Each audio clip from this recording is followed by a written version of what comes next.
The reason that NoFap isn't working for you is because you're thinking about it the wrong way.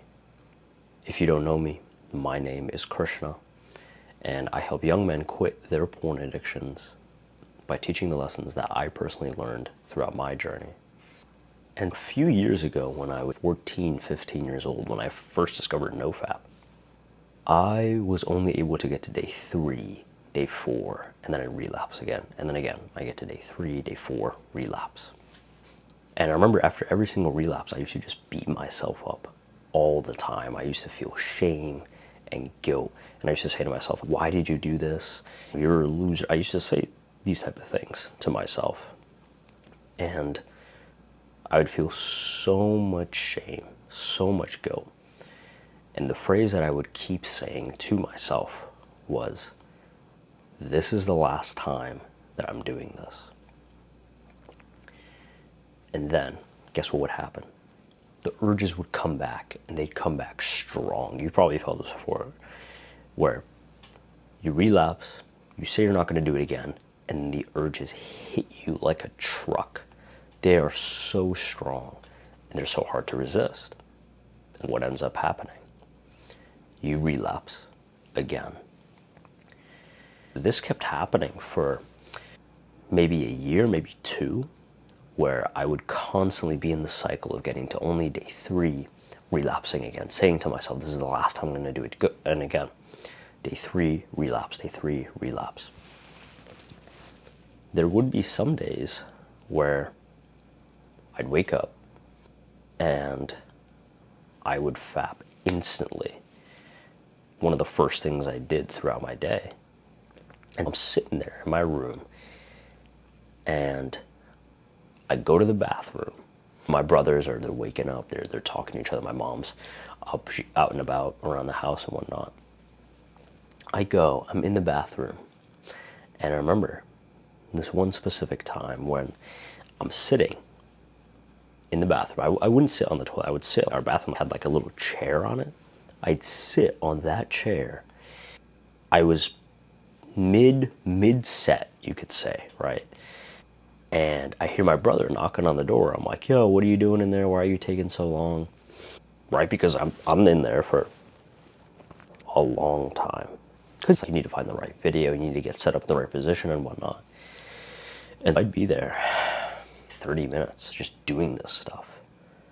I kept trying over and over and over again, and still, NoFap, it just didn't work. It didn't work for me.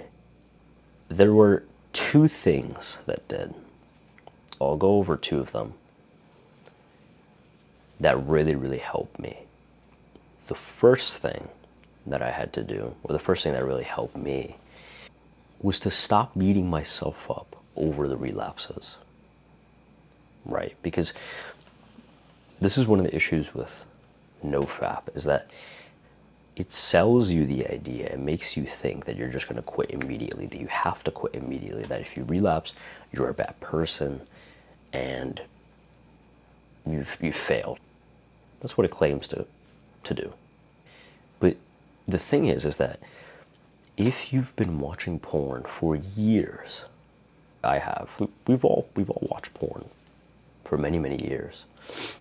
You and I, we can't sit there. Think about this in terms of a gym perspective.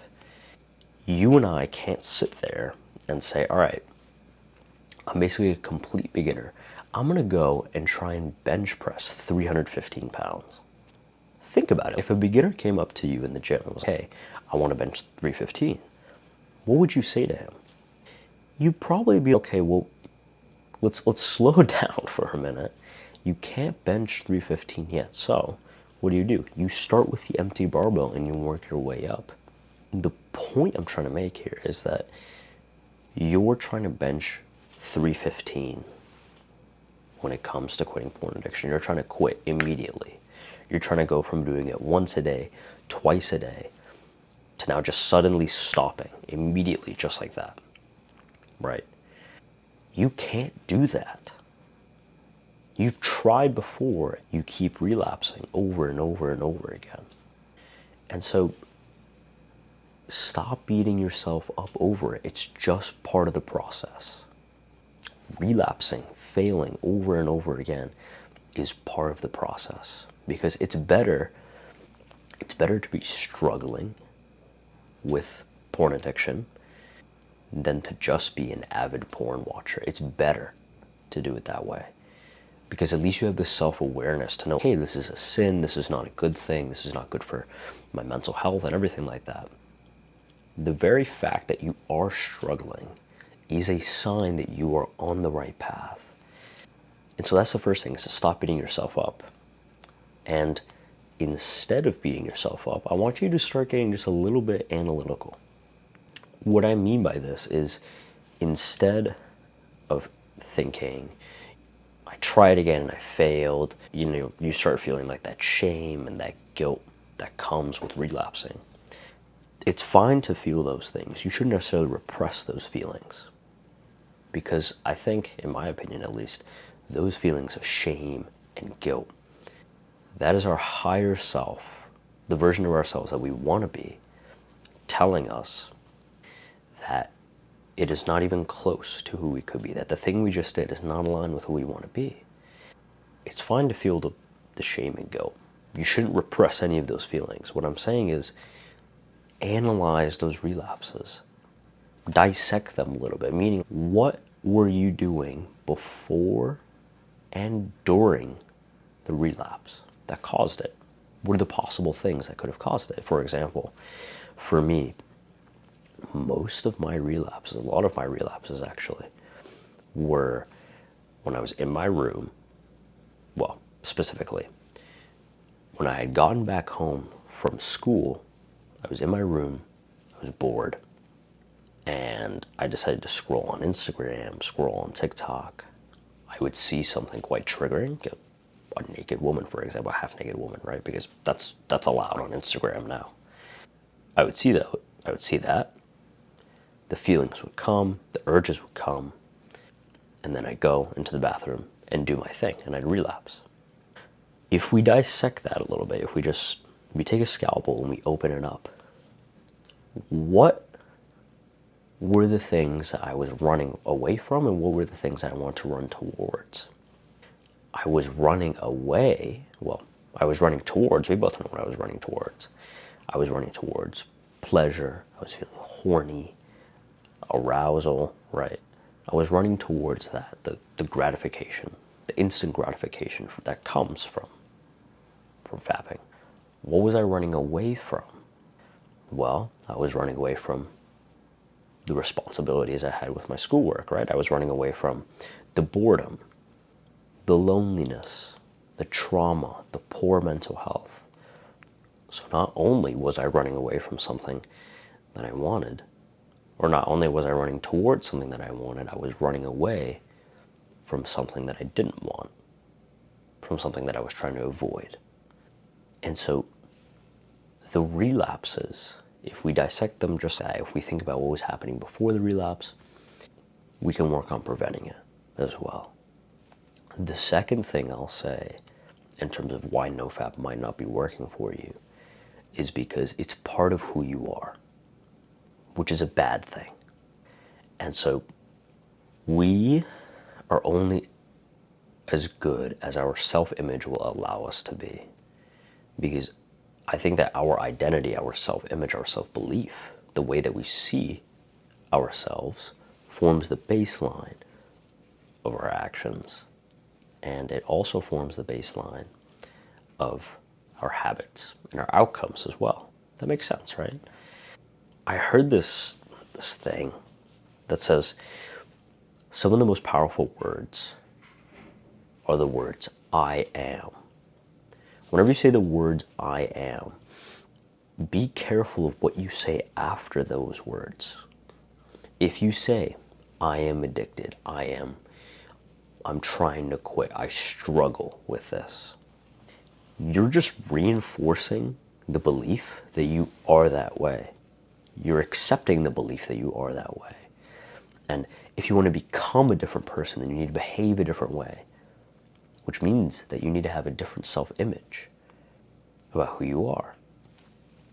And so I think I'll give two examples that might help illustrate this for you. Let's say there are two smokers who struggle smoking cigarettes, for example. One smoker has the belief that he's quitting, that he struggles with smoking, this is a problem, that he needs to quit. The other smoker has the belief that he just doesn't smoke because it's just not who he is. Which of those two is more likely to quit smoking? Well, the one who has the belief that they don't smoke because it's not who they are. And so if both of those people go out to a party and somebody offers them a cigarette, who's more likely to reject that cigarette? The guy who says, oh, I'm quitting, I struggle with this, or the man who says, hey, this is not who I am. I don't want it because I don't smoke. It's as simple as that. And so you might think like, okay, this is faking it. I actually do struggle with this problem, and I understand that. But when we want to go to bed, for example, what do we do before we go to bed? Well, we pretend to be unconscious. We're sitting there with our eyes closed, pretending to be unconscious until we actually are unconscious. And so that phrase of fake it till you make it, it's kind of true in some senses. Because when you start to change your identity, when you start to change your beliefs, when you start to change the way you see yourself, your actions are going to reflect that. When you say, hey, I don't smoke, you're going to start to think, okay, the version of me who doesn't smoke or who doesn't watch porn, what does he do? Who is he? What are his habits? What are his values?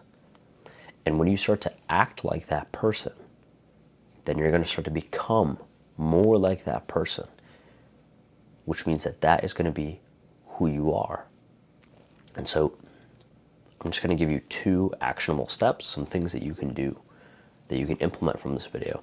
The first thing I would do is I would write down in your journal, on a piece of paper or whatever, just take notes somewhere. And I want you to just analyze your past relapses. What were you doing before you relapse? What were the feelings that you were feeling, right? Were you feeling boredom from maybe the schoolwork that you have to get done? Were you feeling sadness because something bad happened? Were you feeling lonely? Because you might have a longing for like a girlfriend and sex and love and stuff like that. And you wanted to get those feelings. What were you trying to run away from, right? That's a very important question. What were you running away from when the relapse happened? And also, what were you running towards? Were you running towards pleasure? Maybe a sense of love, maybe a sense of intimacy, right?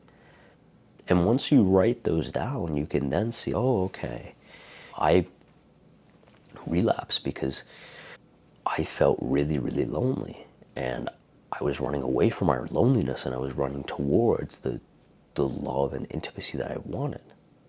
And I was using porn to get those things. But we both know that porn is just an artificial version of those things. And once you know what exactly it is that you're struggling with, what exactly caused that relapse, the root cause, then you can work on fixing it. That's the first thing I would do. The second thing I would write down is I would start defining the identity of who you want to be. Not who you are right now, but who you want to be. What does that guy do? That full potential version of you who doesn't watch porn, it's just not part of who he is. What does he do? What are his values? How does he live his life? What are his habits? What actions does he take on a daily basis? Those are the 2 things that I would give you as action steps to implement from this video. If this video helped you and you want to go more in depth on how to actually quit porn, I have a program. You can click on it, click the link in the description down below. It consists of 5 main phases, and if you follow those 5 phases in order, then you will quit porn, because those are the phases, all of the things that have helped me quit and become the person that I wanted to be. If you're interested, you can click the link in the description down below. Take care, brother.